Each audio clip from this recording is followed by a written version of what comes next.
या देवी सर्वभूतेषु मां शक्तिरूपेण संस्थिता नमस्तस्यै नमस्तस्यै नमस्तस्यै नमो नमः। ओम दुम दुर्गाय नमः। 24 सितंबर 2025 आज है बुधवार का दिन और आज नवरात्रि की तृतीया तिथि है। और नवरात्रि की तृतीया तिथि पर यानी कि शारदीय नवरात्रि के तीसरे दिन माँ चंद्रघंटा की आराधना हमें करनी है। तो माँ चंद्रघंटा की पूजा किस प्रकार से करें, इसकी जानकारी अगर आपको चाहिए तो चैनल पर वीडियो अपलोड हो चुकी है, ज़रूर देख लीजिए। और आज नवरात्रि का तीसरा दिन है, तो आज आप सुनने वाले हैं दुर्गा सप्तशती का चौथा अध्याय। दुर्गा सप्तशती के चौथे अध्याय में इंद्र आदि देवताओं द्वारा देवी की स्तुति का वर्णन किया गया है। चौथे अध्याय में ऋषि कहते हैं, अत्यंत पराक्रमी दुरात्मा महिषासुर तथा उसके दैत्य सेना के देवी के हाथ से मारे जाने पर इंद्र आदि देवता प्रणाम के लिए गर्दन तथा कंधे झुकाकर उन भगवती दुर्गा का उत्तम वचनों द्वारा स्तवन करने लगे। उस समय उनके सुंदर अंगों में अत्यंत हर्ष के कारण रोमांच हो आया था। देवता बोले, संपूर्ण देवताओं की शक्ति का समुदाय ही जिसका स्वरूप है तथा जिन देवी ने अपनी शक्ति से संपूर्ण जगत को व्याप्त कर रखा है, समस्त देवताओं और महर्षियों की पूजनीय उन जगदम्बा को हम भक्तिपूर्वक नमस्कार करते हैं। वे हम लोगों का कल्याण करें, जिनके अनुपम प्रभाव और बल का वर्णन करने में भगवान शेषनाग, ब्रह्मा जी तथा महादेव जी भी समर्थ नहीं हैं। वे भगवती चंडिका संपूर्ण जगत का पालन एवं अशुभ भय का नाश करने का विचार करें। जो पुण्यात्माओं के घरों में स्वयं ही लक्ष्मी रूप से, पापियों के यहाँ दरिद्रता रूप से, शुद्ध अंतःकरण वाले पुरुषों के हृदय में बुद्धि रूप से, सत्पुरुषों में श्रद्धा रूप से तथा कुलीन मनुष्यों में लज्जा रूप से निवास करती हैं, उन आप भगवती दुर्गा को हम नमस्कार करते हैं। हे देवी, आप संपूर्ण विश्व का पालन कीजिए। हे देवी, आपके इस अचिंत्य रूप का, असुरों का नाश करने वाले भारी पराक्रम का तथा समस्त देवताओं और दैत्यों के समक्ष युद्ध में प्रकट किए हुए आपके अद्भुत चरित्रों का हम किस प्रकार वर्णन करें। आप संपूर्ण जगत की उत्पत्ति में कारण हैं। आप में सत्वगुण, रजोगुण और तमोगुण ये तीनों गुण मौजूद है, तो भी दोषों के साथ आपका संसर्ग नहीं जान पड़ता। भगवान विष्णु और महादेव जी आदि देवता भी आपका पार नहीं पाते। आप ही सबका आश्रय हैं। यह समस्त जगत आपका अंशभूत है, क्योंकि आप सबकी आदिभूता, अव्याकृता, पराप्रकृति हैं। हे देवी, संपूर्ण यज्ञों में जिसके उच्चारण से सब देवता तृप्ति लाभ करते हैं, वह स्वाहा आप ही हैं। इसके अतिरिक्त आप पितरों की भी तृप्ति का कारण हैं, अतएव सब लोग आपको स्वधा भी कहते हैं। हे देवी, जो मोक्ष की प्राप्ति का साधन है, अचिंत्य महाव्रत स्वरूपा हैं, समस्त दोषों से रहित, जितेंद्रिय, तत्व को ही सार वस्तु मानने वाले तथा मोक्ष की अभिलाषा रखने वाले मुनिजन जिनका अभ्यास करते हैं, वह भगवती पराविद्या आप ही हैं। आप ही शब्द स्वरूपा हैं। अत्यंत निर्मल ऋग्वेद, यजुर्वेद तथा उद्गीत के मनोहर पदों के पाठ से युक्त सामदेव का भी आधार आप ही हैं।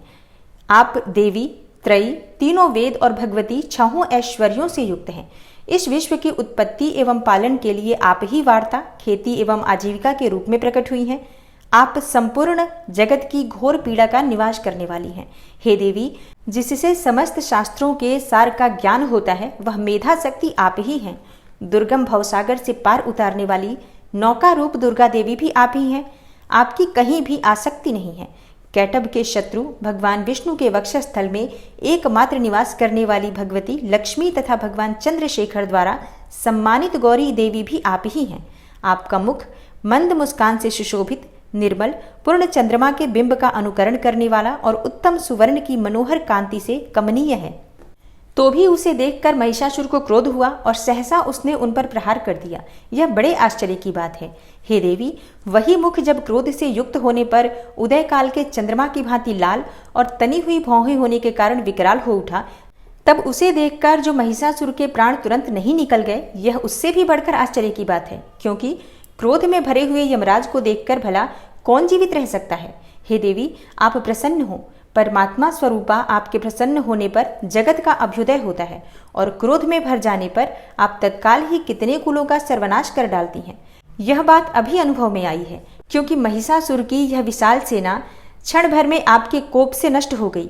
सदा अभ्युदय करने वाली आप जिन पर प्रसन्न होती हैं, वे ही देश में सम्मानित हैं। उन्हीं को धन और यश की प्राप्ति होती है। उन्हीं का धर्म कभी शिथिल नहीं होता। तथा वे ही अपने हृष्ट पुष्ट स्त्री, पुत्र और भृत्यों के साथ धन्य माने जाते हैं। हे देवी, आपकी ही कृपा से पुण्यात्मा पुरुष प्रतिदिन अत्यंत श्रद्धा पूर्वक सदा सब प्रकार के धर्मानुकूल कर्म करता है और उसके प्रभाव से स्वर्गलोक में जाता है। इसलिए आप तीनों लोकों में निश्चय ही मनोवांछित फल देने वाली हैं। हे माँ दुर्गे, आप स्मरण करने पर सब प्राणियों का भय हर लेती हैं और स्वस्थ पुरुषों द्वारा चिंतन करने पर उन्हें परम कल्याणमयी बुद्धि प्रदान करती हैं। दुख, दरिद्रता और भय हरने वाली हे देवी, आपके सिवा दूसरी कौन है जिसका चित्त सबका उपकार करने के लिए सदा ही दयार्द्र रहता हो। हे देवी, इन राक्षसों के मारने से संसार को सुख मिले तथा ये राक्षस चिरकाल तक नरक में रहने के लिए भले ही पाप करते रहे हों, इस समय संग्राम में मृत्यु को प्राप्त होकर स्वर्गलोक में जाएं। निश्चय ही यही सोचकर आप शत्रुओं का वध करती हैं। आप शत्रुओं पर शस्त्रों का प्रहार क्यों करती हैं? समस्त असुरों को दृष्टिपात मात्र से ही भस्म क्यों नहीं कर देती? इसमें एक रहस्य है। ये शत्रु भी हमारे शस्त्रों से पवित्र होकर उत्तम लोकों में जाएं। इस प्रकार उनके प्रति भी आपका विचार अत्यंत उत्तम रहता है।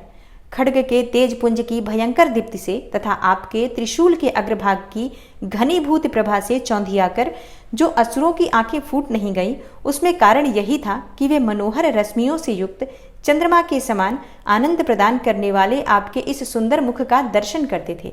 हे देवी, आपका शील दुराचारियों के बुरे बर्ताव को दूर करने वाला है। साथ ही यह रूप ऐसा है जो कभी चिंतन में भी नहीं आ सकता और जिसकी कभी दूसरों से तुलना भी नहीं हो सकती, तथा आपका बल और पराक्रम तो उन दैत्यों का भी नाश करने वाला है जो कभी देवताओं के पराक्रम को भी नष्ट कर चुके थे। इस प्रकार आपने शत्रुओं पर भी अपनी दया ही प्रकट की है। वरदायिनी हे देवी, आपके इस पराक्रम की किसके साथ तुलना हो सकती है, तथा शत्रुओं को भय देने वाला एवं अत्यंत मनोहर ऐसा रूप भी आपके सिवा और कहाँ है? हृदय में कृपा और युद्ध में निष्ठुरता, ये दोनों बातें तीनों लोगों के भीतर केवल आप में ही देखी गई हैं। हे मातः, आपने शत्रुओं का नाश करके इस समस्त त्रिलोकी की रक्षा की है। उन शत्रुओं को भी युद्ध भूमि में मारकर स्वर्गलोक में पहुंचाया है तथा उन्मत्त दैत्यों से प्राप्त होने वाले हम लोगों के भय को भी दूर कर दिया है। आपको हमारा नमस्कार है। हे देवी, आप शूल से हमारी रक्षा करें। हे अंबिके, आप खड्ग से भी हमारी रक्षा करें तथा घंटा की ध्वनि और धनुष की टंकार से भी हम लोगों की रक्षा करें। हे चंडिके, पूर्व, पश्चिम और दक्षिण दिशा में आप हमारी रक्षा करें तथा हे ईश्वरी, अपने त्रिशूल को घुमाकर आप उत्तर दिशा में भी हमारी रक्षा करें। तीनों लोकों में आपके जो परम सुंदर एवं अत्यंत भयंकर रूप विचरते हैं, उनके द्वारा भी आप हमारी तथा इस भूलोक की रक्षा करें। हे अंबिके, आपके कर पल्लवों में शोभा पाने वाले खड्ग, शूल और गदा आदि जो जो अस्त्र हों, उन सबके द्वारा आप सब ओर से हम लोगों की रक्षा करें। तब ऋषि कहते हैं, इस प्रकार जब देवताओं ने जगन्माता दुर्गा की स्तुति की और नंदन वन के दिव्य पुष्पों एवं गंध चंदन आदि के द्वारा उनका पूजन किया, फिर सबने मिलकर जब भक्तिपूर्वक दिव्य धूपों की सुगंध निवेदन की, तब देवी ने प्रसन्न वदन होकर प्रणाम करते हुए सब देवताओं से कहा। देवी बोली, देवताओं, तुम सब लोग मुझसे जिस वस्तु की अभिलाषा रखते हो उसे मांगो। देवता बोले, भगवती ने हमारी सब इच्छा पूर्ण कर दी है, अब कुछ भी बाकी नहीं है, क्योंकि हमारा यह शत्रु महिषासुर मारा गया। हे महेश्वरी, इतने पर भी यदि आप हमें और वर देना चाहती हैं, तो हम जब जब आपका स्मरण करें तब तब आप दर्शन देकर हम लोगों के महान संकट दूर कर दिया करें तथा प्रसन्न मुखी अंबिके, जो मनुष्य इन स्तोत्रों द्वारा आपकी स्तुति करे, उसे वित्त, समृद्धि और वैभव देने के साथ ही उसकी धन और स्त्री आदि संपत्ति को भी बढ़ाने के लिए आप सदा हम पर प्रसन्न रहें। ऋषि कहते हैं, हे राजन, देवताओं ने जब अपने तथा जगत के कल्याण के लिए भद्रकाली देवी को इस प्रकार प्रसन्न किया, तब वे तथास्तु कहकर वहीं अंतर्ध्यान हो गई। हे भूपाल, इस प्रकार पूर्व काल में तीनों लोकों का हित चाहने वाली देवी जिस प्रकार देवताओं के शरीरों से प्रकट हुई थी, वह सब कथा मैंने कह सुनाई। अब पुनः देवताओं का उपकार करने वाली वे देवी दुष्ट दैत्यों तथा शुंभ निशुंभ का वध करने एवं सब लोगों की रक्षा करने के लिए गौरी देवी के शरीर से जिस प्रकार प्रकट हुई थी, वह सब प्रसंग मेरे मुंह से सुनो। मैं उसका तुमसे यथावत वर्णन करता हूँ। ओम नमः चंडिकायै। इस प्रकार श्री मार्कंडेय पुराण में सावर्णिक मनवंतर की कथा के अंतर्गत देवी महात्म्य में सक्रादि स्तुति नामक चौथा अध्याय पूरा हुआ। तो अब पूरे भक्तिभाव के साथ माँ दुर्गा का ध्यान करते हुए दुर्गा कवच के पाठ का प्रारंभ करते हैं। सबसे पहले विनियोग है ओम नमः चंडिकायै। माँ दुर्गा के चंडी रूप को हमारा नमन है। यह भगवान ब्रह्मा जी के द्वारा लिखा गया चंडी कवच है, जिसमें कुल 56 छंद हैं। चामुंडा देवता, दिग्बंध देवता, जगदम्बा माता इत्यादि का ध्यान करके हम इस दुर्गा सप्तशती के पाठ का प्रारंभ कर रहे हैं। मार्कंडेय जी पितामह ब्रह्मा जी से कह रहे हैं कि हे भगवान ब्रह्मा, जो इस विश्व में गोपनीय है वह रहस्यपूर्ण है तथा जो सभी की रक्षा करता है और हमें अधर्म से बचाता है, साथ ही जिसे आपने अभी तक किसी को दिखाया भी नहीं है, ऐसा कोई साधन या उपाय मुझे बताइए। मार्कंडेय जी के इस प्रश्न पर भगवान ब्रह्मा कहते हैं कि उस साधन का नाम तो देवी कवच ही है, जो इस विश्व में अत्यधिक गोपनीय है। वह देवी कवच सभी का कल्याण करने वाला, पवित्रता और पुण्य देने वाला है। आपको इसी का ही जाप करना चाहिए, इससे ही आपका उद्धार होगा। माँ दुर्गा की 9 मूर्तियाँ हैं। माँ दुर्गा का प्रथम स्वरूप है माँ शैलपुत्री, दूसरा स्वरूप है माँ ब्रह्मचारिणी, माँ दुर्गा का तीसरा स्वरूप है माँ चंद्रघंटा और चौथा स्वरूप है माँ कुष्मांडा। उनका 5वां रूप स्कंद माता का है और छठा रूप माँ कात्यायनी है। 7वां स्वरूप है माँ कालरात्रि का और 8वां स्वरूप माँ महागौरी के नाम से प्रसिद्ध है। माँ दुर्गा का 9वां रूप है माँ सिद्धिदात्री। यही नव दुर्गा के रूप हैं जिसे भगवान ब्रह्मा के द्वारा वेदों के माध्यम से बताया गया है। जो मनुष्य अग्नि में जल रहा हो, सभी ओर से शत्रुओं से घिर गया हो, विपरीत परिस्थितियों का सामना कर रहा हो और उस समय यदि वह माँ दुर्गा की शरण में जाता है तो उसका कभी भी बुरा नहीं हो सकता है। अर्थात माँ दुर्गा का ध्यान किए जाने पर माँ दुर्गा उसकी हर परिस्थिति में सहायता करती हैं। यदि युद्ध का समय हो और मनुष्य संकटों में घिरा हुआ हो तो भी माँ दुर्गा के प्रभाव से उसका कुछ भी बुरा नहीं होता है।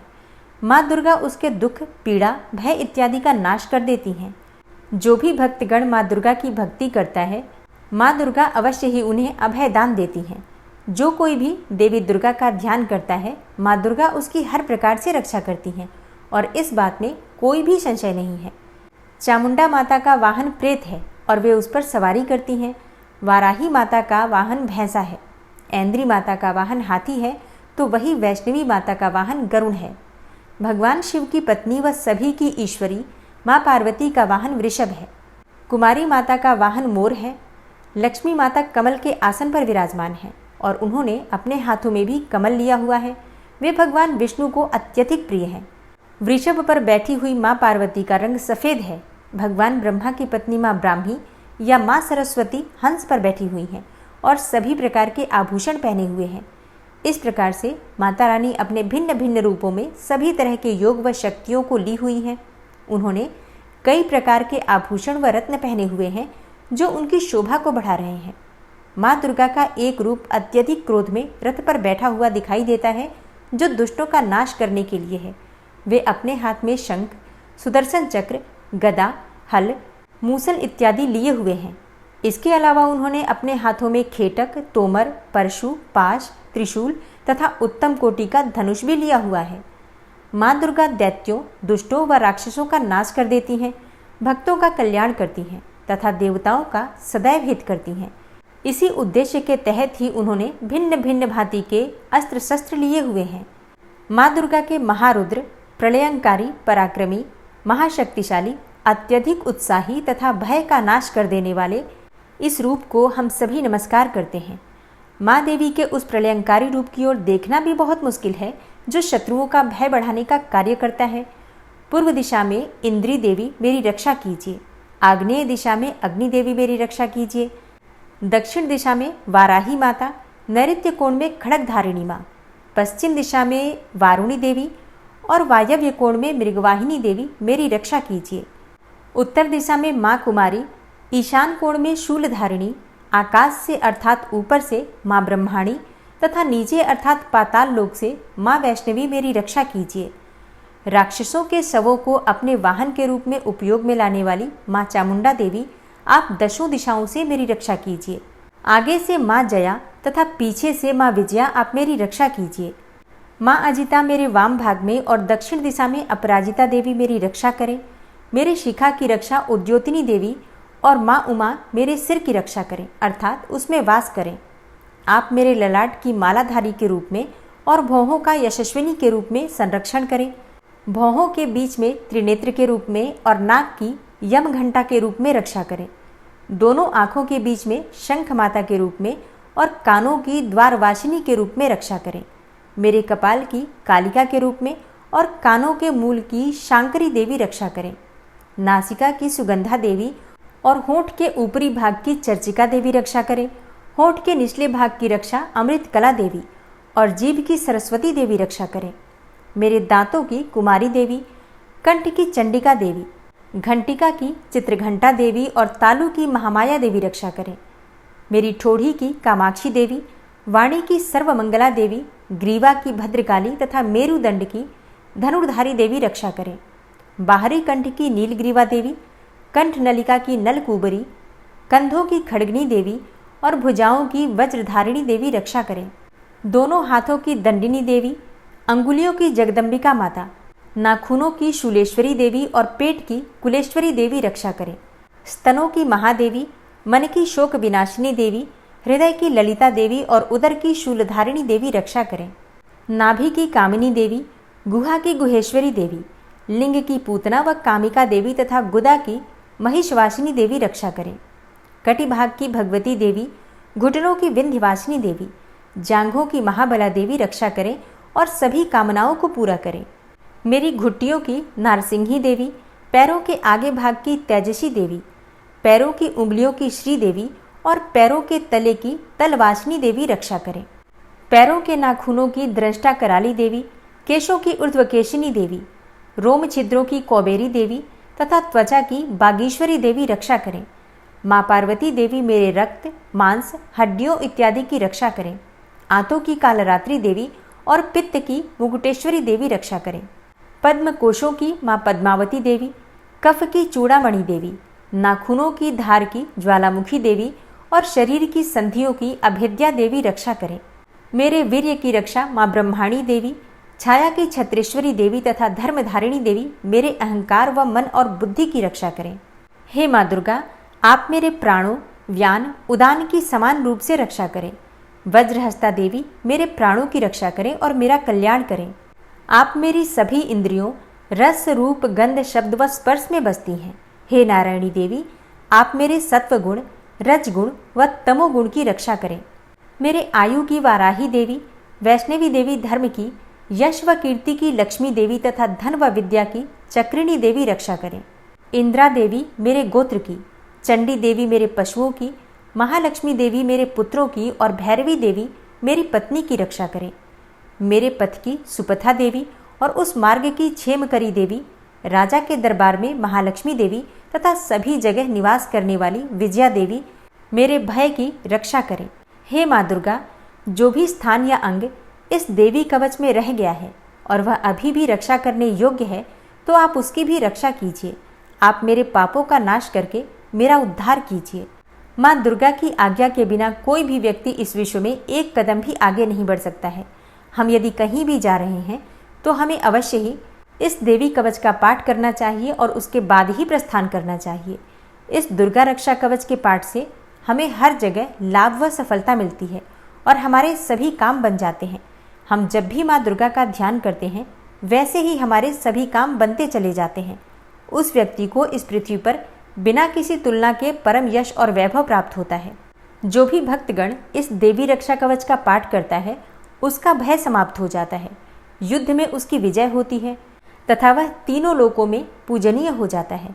देवी माता का यह रक्षा कवच देवताओं तक के लिए बहुत दुर्लभ है। जो व्यक्ति इस देवी कवच का तीनों समय श्रद्धा भाव के साथ पाठ करता है, उसे देवी माता की कृपा से तीनों लोकों में विजय मिलती है।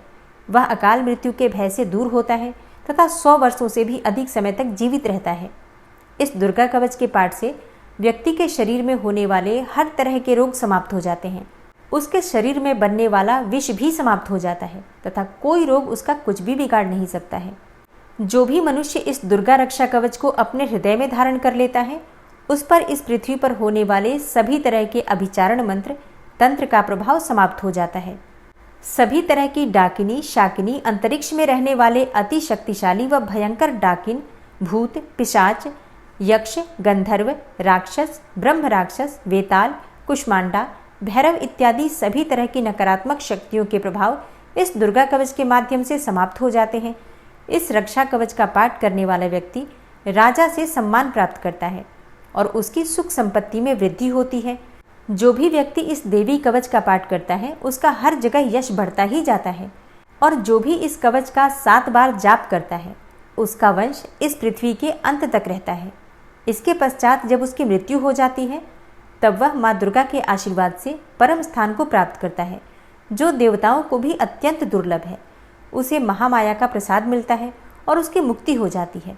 वह माँ दुर्गा के आशीर्वाद से सुंदर रूप को धारण करता है और भगवान शिव के समान आनंद प्राप्त करता है। श्री देवी दुर्गा कवच संपूर्ण हुआ। और अब पूरे भक्तिभाव से माँ दुर्गा का ध्यान करके अर्गला स्तोत्र का पाठ करते हैं। ओम नमः चंडिकायै। माँ चंडिका देवी को नमस्कार है। मार्कंडेय ऋषि जी कहते हैं, जयंती अर्थात सबसे उत्कृष्ट एवं विजयशालिनी, मंगला अर्थात अपने भक्तों के जन्म मरण आदि संसार बंधन को दूर करने वाली मोक्षदायिनी मंगलदायी देवी, काली अर्थात प्रलय काल में संपूर्ण सृष्टि को अपना ग्रास बना लेने वाली देवी, भद्रकाली अर्थात अपने भक्तों के लिए ही भद्र अथवा मंगल स्वीकार करने वाली, कपालिनी अर्थात हाथ में कपाल तथा गले में मुंडमाला धारण करने वाली, दुर्गा अर्थात कर्म एवं उपासना स्वरूप दुस्साध्य साधन से प्राप्त होने वाली, क्षमा अर्थात अत्यंत करुणामय स्वभाव होने के कारण अपने भक्तों के सारे अपराध क्षमा करने वाली, शिवा अर्थात सबका कल्याण करने वाली, धात्री अर्थात संपूर्ण प्रपंच को धारण करने वाली, स्वाहा अर्थात स्वाहा रूप से यज्ञ भाग ग्रहण करके देवताओं का पोषण करने वाली, और स्वधा अर्थात स्वधा रूप से श्राद्ध और तर्पण को स्वीकार करके पितरों का पोषण करने वाली। इन नामों से प्रसिद्ध हे जगदम्बिके, तुम्हें मेरा नमस्कार है। हे देवी चामुंडे, तुम्हारी जय हो। संपूर्ण प्राणियों की पीड़ा हरने वाली देवी, तुम्हारी जय हो। सब में व्याप्त रहने वाली देवी, तुम्हारी जय हो। हे कालरात्रि, तुम्हें नमस्कार है। मधु और कैटब को मारने वाली तथा ब्रह्मा जी को वरदान देने वाली देवी, तुम्हें नमस्कार है। तुम मुझे रूप दो, जय दो, यश दो और काम क्रोध आदि शत्रुओं का नाश करो। महिषासुर का नाश करने वाली तथा भक्तों को सुख देने वाली हे देवी, तुम्हें नमस्कार है। तुम रूप दो, जय दो, यश दो और काम क्रोध आदि शत्रुओं का नाश करो। रक्त बीज का वध और चंडमुंड का विनाश करने वाली हे देवी, तुम रूप दो, जय दो, यश दो और काम क्रोध आदि शत्रुओं का नाश करो। शुंभ और निशुंभ तथा धूम्रलोचन का मर्दन करने वाली हे देवी, तुम रूप दो, जय दो, यश दो और काम क्रोध आदि शत्रुओं का नाश करो। सबके द्वारा वंदित युगल चरणों वाली तथा संपूर्ण सौभाग्य प्रदान करने वाली हे देवी, तुम रूप दो, जय दो, यश दो और काम क्रोध आदि शत्रुओं का नाश करो। हे देवी, तुम्हारे रूप और चरित्र अचिंत्य हैं। तुम समस्त शत्रुओं का विनाश करने वाली हो। तुम रूप दो, जय दो, यश दो और काम क्रोध आदि शत्रुओं का नाश करो।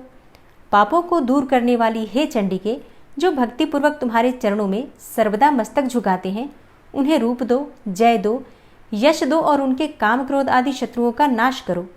रोगों का नाश करने वाली हे चंडिके, जो भक्तिपूर्वक तुम्हारी स्तुति करते हैं, उन्हें रूप दो, जय दो, यश दो और उनके काम क्रोध आदि शत्रुओं का नाश करो।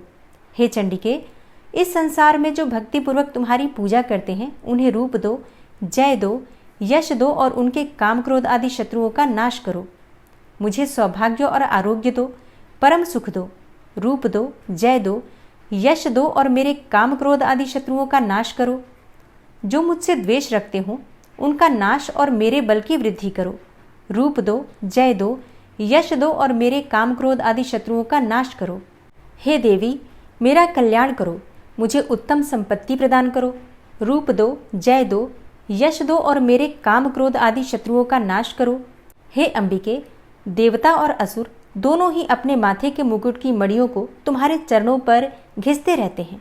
तुम रूप दो, जय दो, यश दो और काम क्रोध आदि शत्रुओं का नाश करो। तुम अपने भक्तजनों को विद्वान, यशस्वी और लक्ष्मीवान बनाओ तथा रूप दो, जय दो, यश दो और उनके काम क्रोध आदि शत्रुओं का नाश करो। प्रचंड दैत्यों के दर्प का दलन करने वाली हे चंडिके, मुझ शरणागत को रूप दो, जय दो, यश दो और मेरे काम क्रोध आदि शत्रुओं का नाश करो। चतुर्मुख ब्रह्मा जी के द्वारा प्रशंसित चार भुजाधारिणी हे परमेश्वरी, तुम रूप दो, जय दो, यश दो और काम क्रोध आदि शत्रुओं का नाश करो। हे देवी अंबिके, भगवान विष्णु नित्य निरंतर भक्ति पूर्वक तुम्हारी स्तुति करते रहते हैं। तुम रूप दो, जय दो, यश दो और काम क्रोध आदि शत्रुओं का नाश करो। हिमालय कन्या पार्वती के पति महादेव जी के द्वारा प्रशंसित होने वाली हे परमेश्वरी, तुम रूप दो, जय दो, यश दो और काम क्रोध आदि शत्रुओं का नाश करो।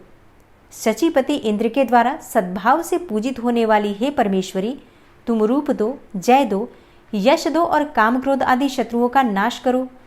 प्रचंड भुजदंडों वाले दैत्यों का घमंड चूर करने वाली हे देवी, तुम रूप दो, जय दो, यश दो और काम क्रोध आदि शत्रुओं का नाश करो। हे देवी अंबिके, तुम अपने भक्तजनों को सदा असीम आनंद प्रदान करती रहती हो। मुझे रूप दो, जय दो, यश दो और मेरे काम क्रोध आदि शत्रुओं का नाश करो। मन की इच्छा के अनुसार चलने वाली मनोहर पत्नी प्रदान करो, जो दुर्गम संसार सागर से तारने वाली तथा उत्तम कुल में उत्पन्न हुई हो। जो मनुष्य इस अर्गला स्तोत्र का पाठ करके सप्तशती रूपी महास्तोत्र का पाठ करता है, वह सप्तशती की जप संख्या से मिलने वाले श्रेष्ठ फल को प्राप्त होता है। साथ ही वह प्रचुर संपत्ति भी प्राप्त कर लेता है। अर्गला स्तोत्र संपूर्ण हुआ। कीलक स्तोत्र। ओम नमः चंडिकायै। मार्कंडेय ऋषि जी कहते हैं, चंडिका देवी को नमस्कार है। विशुद्ध ज्ञान ही जिनका शरीर है, तीनों वेद ही जिनके तीनों दिव्य नेत्र हैं, और जो कल्याण प्राप्ति के हेतु हैं तथा अपने मस्तक पर अर्धचंद्र का मुकुट धारण करते हैं, उन भगवान शिव को नमस्कार है। मंत्रों का जो अभिकीलक है, अर्थात मंत्रों की सिद्धि में विघ्न उपस्थित करने वाले शाप रूपी कीलक का जो निवारण करने वाला है, उस सप्तशती स्तोत्र को संपूर्ण रूप से जानना चाहिए और जानकर उसकी उपासना करनी चाहिए। यद्यपि सप्तशती के अतिरिक्त अन्य मंत्रों के जप में भी जो निरंतर लगा रहता है, वह भी कल्याण का भागी होता है। उसके भी उच्चाटन आदि कर्म सिद्ध होते हैं तथा उसे भी समस्त दुर्लभ वस्तुओं की प्राप्ति हो जाती है। तथापि जो अन्य मंत्रों का जप न करके केवल इस सप्तशती नामक स्तोत्र से ही देवी की स्तुति करते हैं, उन्हें स्तुति मात्र से ही सच्चिदानंद स्वरूपिणी देवी सिद्ध हो जाती हैं। उन्हें अपने कार्य की सिद्धि के लिए मंत्र, औषधि तथा अन्य किसी साधन के उपयोग की आवश्यकता नहीं रहती। बिना जप के ही उनके उच्चाटन आदि समस्त अभिचारिक कर्म सिद्ध हो जाते हैं। इतना ही नहीं, उनकी संपूर्ण अभिष्ट वस्तुएं भी सिद्ध हो जाती हैं। लोगों के मन में यह शंका थी कि जब केवल सप्तशती की उपासना से अथवा सप्तशती को छोड़कर अन्य मंत्रों की उपासना से भी समान रूप से सब कार्य सिद्ध होते हैं, तब इनमें श्रेष्ठ कौन सा साधन है। लोगों की इस शंका को सामने रखकर भगवान शंकर ने अपने पास आए हुए जिज्ञासुओं को समझाया कि यह सप्तशती नामक संपूर्ण स्तोत्र ही सर्वश्रेष्ठ एवं कल्याणमय है। तदनंतर भगवती चंडिका के सप्तशती नामक स्तोत्र को महादेव जी ने गुप्त कर दिया। सप्तशती के पाठ से जो पुण्य प्राप्त होता है, उसकी कभी समाप्ति नहीं होती, परंतु अन्य मंत्रों के जप से उत्पन्न पुण्य की समाप्ति हो जाती है। अतः भगवान शिव ने अन्य मंत्रों की अपेक्षा जो सप्तशती की ही श्रेष्ठता का निर्णय किया, उसे यथार्थ ही जानना चाहिए। अन्य मंत्रों का जप करने वाला पुरुष भी यदि सप्तशती के स्तोत्र और जप का अनुष्ठान कर ले, तो वह भी पूर्ण रूप से ही कल्याण का भागी होता है। इसमें तनिक भी संदेह नहीं है। जो साधक कृष्ण पक्ष की चतुर्दशी अथवा अष्टमी को एकाग्रचित्त होकर भगवती की सेवा में अपना सर्वस्व समर्पित कर देता है और फिर उसे प्रसाद रूप से ग्रहण करता है, उसी पर भगवती प्रसन्न होती हैं, अन्यथा उनकी प्रसन्नता नहीं प्राप्त होती। इस प्रकार सिद्धि के प्रतिबंधक रूप कील के द्वारा महादेव जी ने इस स्तोत्र को कीलित कर रखा है। जो पूर्वोक्त रीति से निष्कीलन करके इस सप्तशती स्तोत्र का प्रतिदिन स्पष्ट उच्चारण पूर्वक पाठ करता है, वह मनुष्य सिद्ध हो जाता है, वही देवी का पार्षद होता है और वही गंधर्व भी होता है।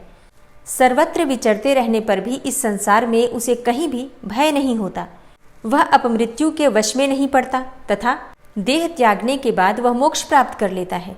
अतः कीलन को जानकर उसका परिहार करके ही सप्तशती का पाठ आरंभ करें। जो ऐसा नहीं करता उसका नाश हो जाता है। इसलिए कीलक और निष्कीलन का ज्ञान प्राप्त करने पर ही यह स्तोत्र निर्दोष होता है और विद्वान पुरुष इस निर्दोष स्तोत्र का ही पाठ आरंभ करते हैं।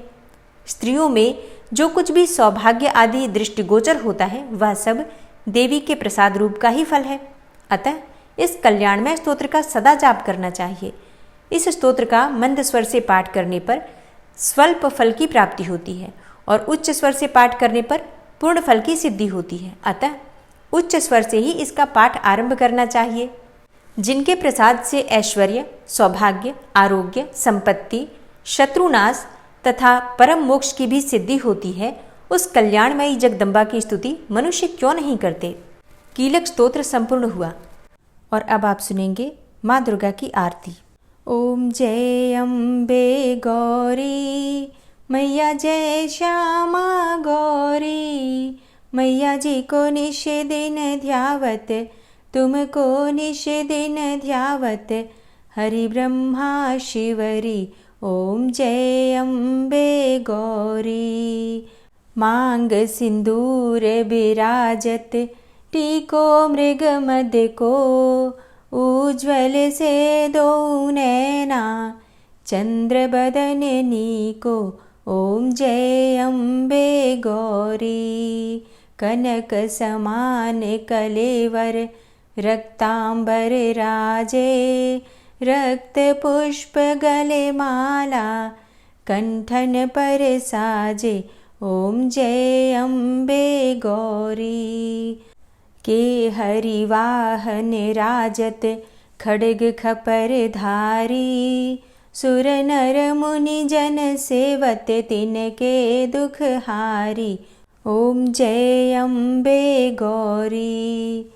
कानन कुंडल शोभित, नासाग्रे मोती, कोटिक चंद्र दिवाकर, राजत समज्योति, ओम जय अम्बे गौरी।